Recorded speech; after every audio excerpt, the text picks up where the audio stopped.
मुख्तार अंसारी का बेटा अब्बास अंसारी अब जेल की सलाखों के पीछे जाने वाला है। जी हाँ, आपको बता दूं, ये मुख्तार अंसारी जो बाहुबली है, जो जेल के अंदर बंद है, इसके बेटे ने चुनाव के दौरान ऐसी मीटिंगें की जगह जगह, और उस मीटिंग में जो बयानबाजी की, जो भाषण दिए, वो भड़काने वाले थे। इसने एक मीटिंग में बोला, जो वीडियो वायरल हुआ था, वो तो एक वीडियो वायरल हुआ, लोग कहते हैं ज़्यादातर मीटिंग में इसने ऐसा ही बोला है योगी जी के विरुद्ध, कि जिससे कि लोगों को भड़काया जा सके। क्या बोल रहा था ये? कि समाजवादी की सरकार आएगी।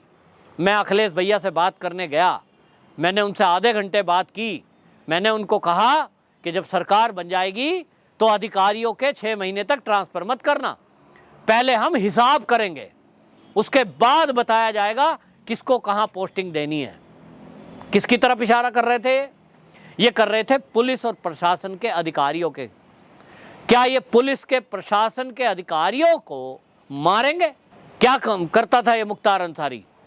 पुलिस के ऊपर गोलियां चलवा देता था, पुलिस को मरवा देता था, विधायक मरवा दिए। तो ये बेटा भी उसी लाइन पे चल रहा है। ये अपने वीडियो में कह रहा है, हाँ हम मानते हैं कि हम बाहुबली हैं। विधायक बन गए, जीत तो गए हैं, लेकिन अब आपको बता दूं, इनके ऊपर केस दर्ज हुआ है।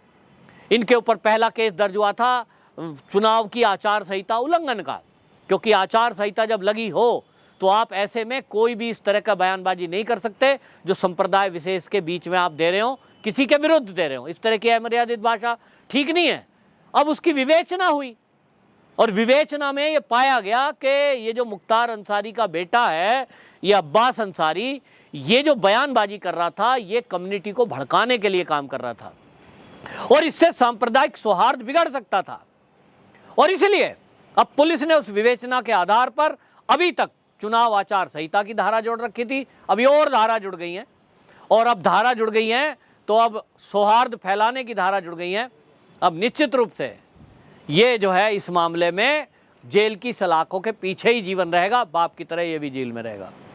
और इसलिए ये पक्का हो गया कि बाबा जी का बुलडोजर अब निश्चित रूप से, जो लोगों की उम्मीद भी थी, नाम दिया योगी जी को बुलडोजर बाबा, और ये अब चलने वाला है, क्योंकि इसकी जरूरत भी है। उत्तर प्रदेश के अंदर कोई अपराधी प्रवृत्ति का व्यक्ति, इतने हौसले उसके बढ़ जाएं कि वो पुलिस और प्रशासन को देख लेने की बात करे, इससे ज्यादा और खतरनाक बात क्या होगी? अभी बाप जेल में है, बेटे की भाषा ऐसी है, और ये तो भगवान का शुक्र है कि उत्तर प्रदेश में समाजवादियों की सरकार नहीं बनी, नहीं तो सरकारी सूत्र ये बता रहे थे, जो गुप्तचर विभाग था, कि इनकी तैयारी थी पूरा दंगा कराने की उत्तर प्रदेश में। ये इनके कल्चर में है। जो आदमी पुलिस और प्रशासन पर गोली चला सकता है, सोचिए कितना भयंकर हो सकता है वो आम आदमी के लिए। पूरा पश्चिम बंगाल के अंदर जिस तरह के चुनाव के बाद हिंसा हुई, दंगे हुए, ये कराने की तैयारी थी।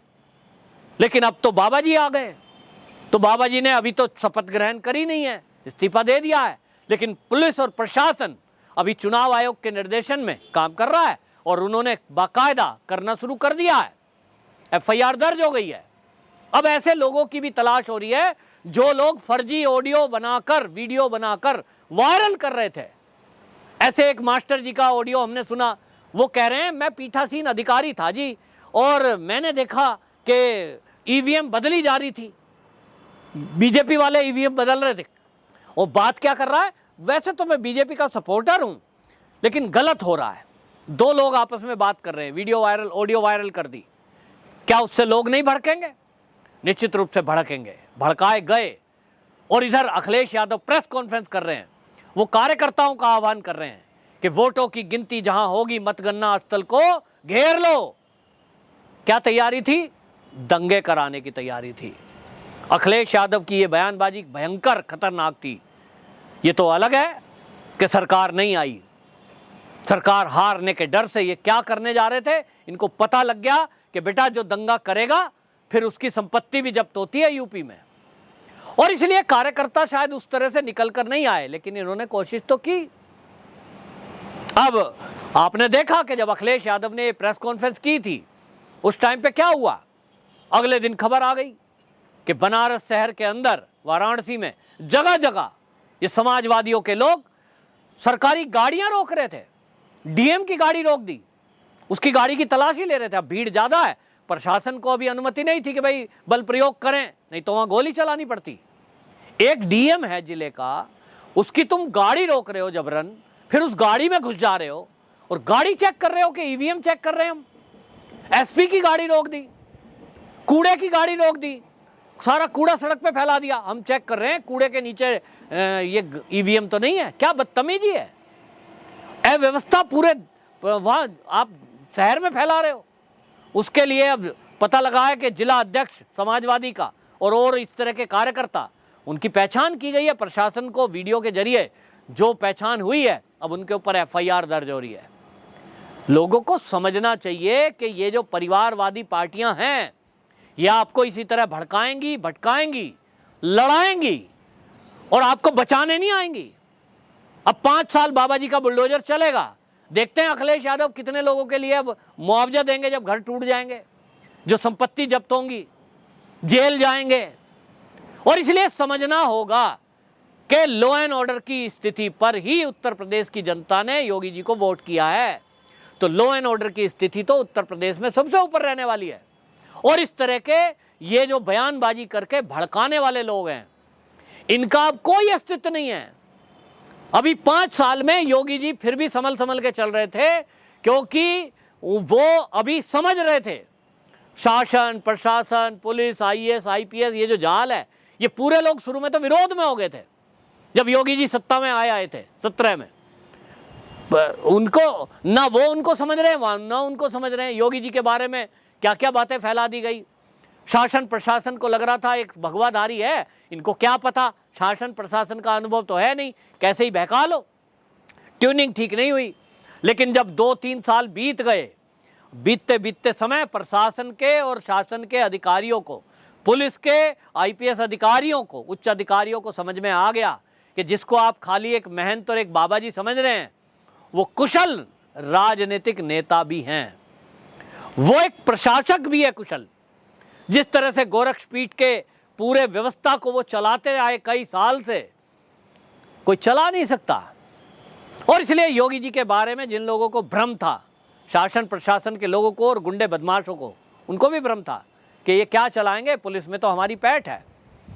उन लोगों का भ्रम दूर हुआ और आज उनको समझ में आ गया है कि अब योगी जी उत्तर प्रदेश की राजनीति में फिक्स हो गए।